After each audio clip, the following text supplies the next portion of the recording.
Hey guys, welcome to video 2 of this character art demo. So let's jump right in here. I realized that I didn't like the gorilla that we did from video 1, so I'm sketching out a new character right now to replace him. And this one's going to be more like an assassin. It's going to be kind of a mixture of, if you remember, we're doing characters that are a mixture of human and animal. So this one's going to be like a part of the canine family, maybe like a jackal or a dog or something like that. Some sort of canine slash human or humanoid canine, I guess we should call it. But he's going to be more of an assassin character, and we're going to try to keep in line with our design goal here, which is a mixture of sci-fi and fantasy together.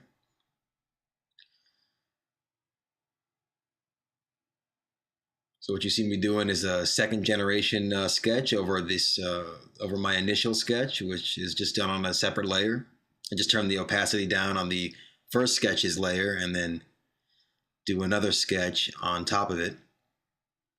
That would be called a second generation sketch.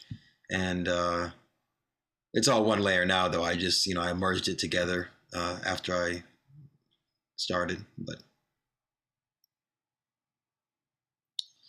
and we're not going to get super detailed here with the sketch. We are probably, just getting to a point where I can kind of recognize what everything is. So when we get into the rendering process or the grayscaling process, it's clear to me what everything is.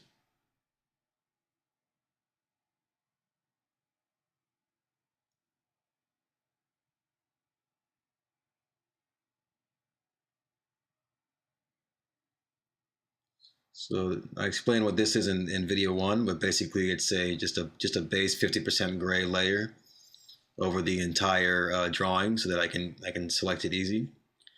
And as you see, we got a nice little silhouette going there.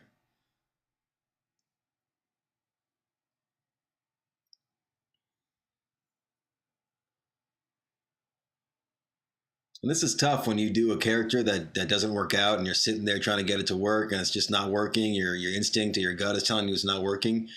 When you start a new one, it might take you a little bit longer to get it done, or you might try to get a little bit more detailed with a sketch, because it's essentially your confidence is shot a little bit, and it's best to just work through that, just keep pushing, and eventually you'll come up with something better.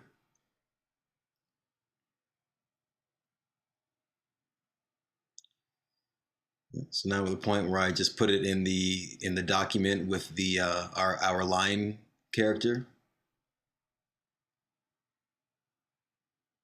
And we're going to be doing the rendering process here. Once again, I'm just using the chalk brush, default chalk brush from Photoshop. And I don't know if I mentioned this in the first video, but the way I control opacity, or I guess blending, is I actually don't use the opacity jitter in the layer options too much. If I'm painting females, I might do that because females typically we think we know them as being soft and stuff like that. So the opacity jitter gives it like a softer look, but I like to control opacity using the opacity slider at the top. And actually, I just use the number keys. If you use the number keys, 1 through 9, it'll change it. It'll change the opacity slider up there. So for instance, if I hit 5, it'll go to 50%. If I hit 3, it'll go to 30%. I typically never go above 90%, and I don't like to go below 50%. Sometimes I go to like 30 or 40 if I just want to get like a very light shadow on like a large area.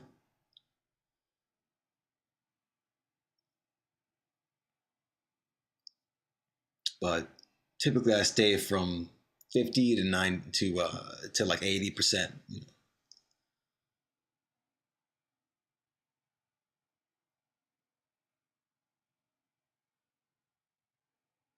Once again, as you can see, I'm flipping my drawing back and forth. And right now, I brought up some reference to try to get this hind leg looking right. I've also heard it called like a chicken leg. And they're really weird because, you know, as humans, we don't have that extra bone there in the center. Um, but I want this guy to have it because he's like an assassin kind of rogue kind of guy. So like he, you know, the animals that have these extra bones, it creates like a spring like effect, so they can like pounce on things. So like, you know, as an assassin, that might be very useful. You pounce on your enemies and take them out quickly. Hope you guys don't mind me keeping these videos pretty informal here. I'm just kind of like one taking the speaking parts here. So if I stutter or I say the wrong word or something like that, just try to bear with me.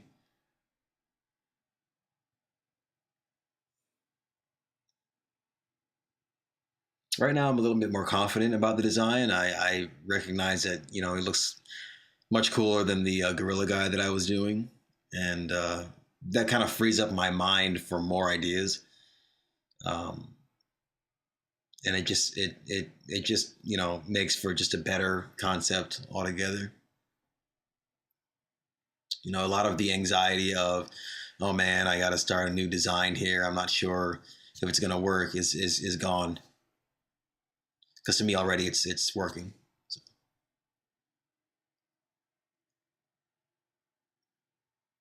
just putting some haze or environmental stuff in the back there to kind of bring out that hand a little bit more.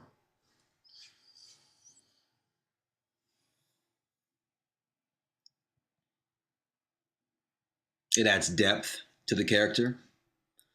It's something that I also do when I do environments. Putting some environmental effects like haze and fog and stuff like that really brings a large level of depth to your illustration or concept. So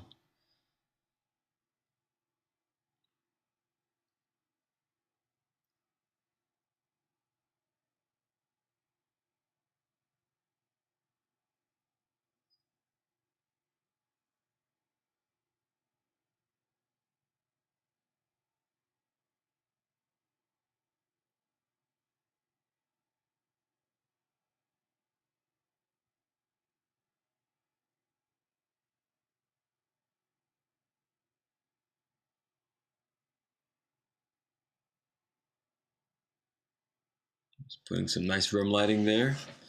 Get a put in my full range of values.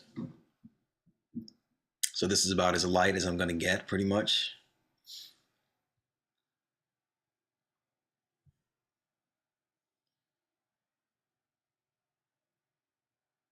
And you know, there's just no real easy method to this stuff. You just kind of got to get in there and you know,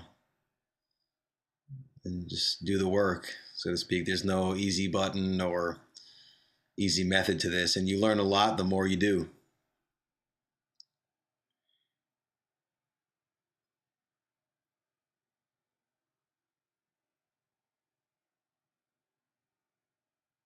You know, and also, you know, I'm not one of these artists that, you know, and unless I'm drawing something over and over and over, typically it takes me a little while to get things looking exactly right or exactly the way that I want it to look. I don't usually get it in one shot. So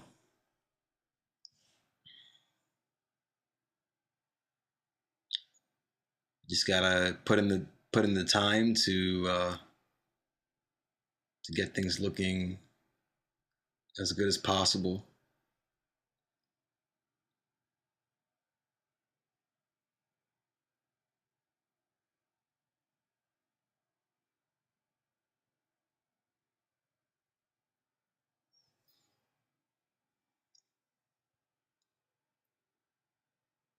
As you can see, this guy's midsection there, like his chest and his abdomen, his gear is a little bit more sci-fi, but then we have the mixture of the fantasy elements with like the rags and his like little cape and like his loincloth there and the stuff that he's wearing. Also, like the blades and behind his back. So it provides for a pretty nice mixture if you do it correctly.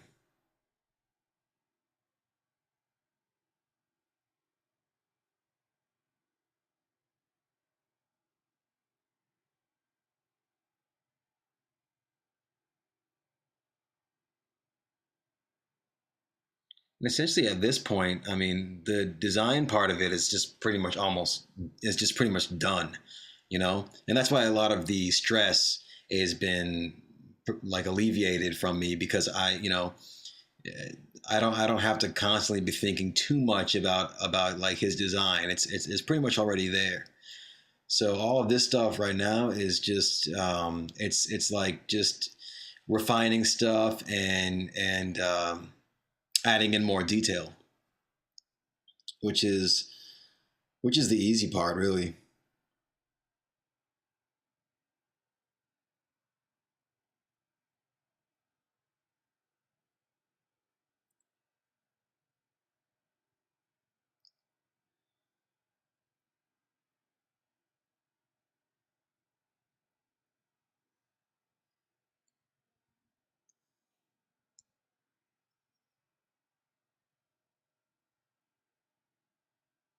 At this point, my document is the resolution has been resed up. It was at 10 by 8, but now it's at 20 by 16. Um, I like to res it up to the higher resolutions because my brushes seem to work better, and I can get closer, especially if I'm doing multiple characters, because you have to put two on the page. You can't get as close as you would if you can maybe put one on the page and scale him up. Maybe flip it so it's portrait instead of landscape and scale him up. So we're doing two on the page here, and if when it was 10 by 8, every time I would zoom in, it would get pixelated. Even now, I can go to 100 and even beyond, and it's still pretty crisp there.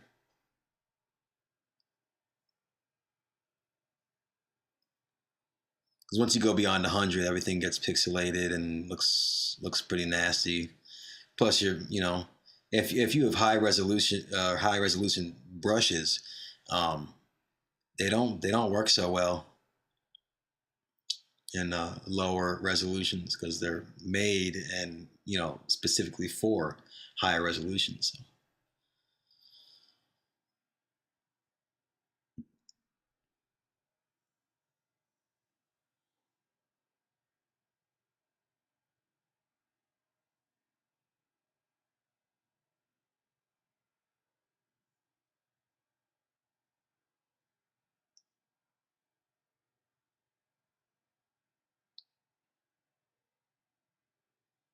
And this is a good point to maybe, if this were your project, or if this project was a project that I was actually doing for a client, I would stop at this point and send this off to the client and see what he wanted to change. What changes he wanted me to make, which character he liked better, if he wanted me to get rid of one and do another one, or because at this point, it would be easier to make changes than if it were, a really detailed, finished concept or illustration, which is why it's really good to keep open lines of communication with your clients, so you're not waiting too long for responses, and you can get more done in an 8-hour workday. So I'm just moving that loincloth to match, I guess, like the wind speed of his cape because it wasn't moving before, which doesn't really make sense. And that kind of stuff can easily be overlooked. But you want to make sure that you get that stuff looking right, so the concept feels right. Anyway, we are coming to the end of this video. I know this was a short one, but in the next one, we'll probably do it live, and I'll show you how I apply color to concepts like these. So I'll let this run for a few seconds here, and I will see you guys in the next video. Thanks for watching.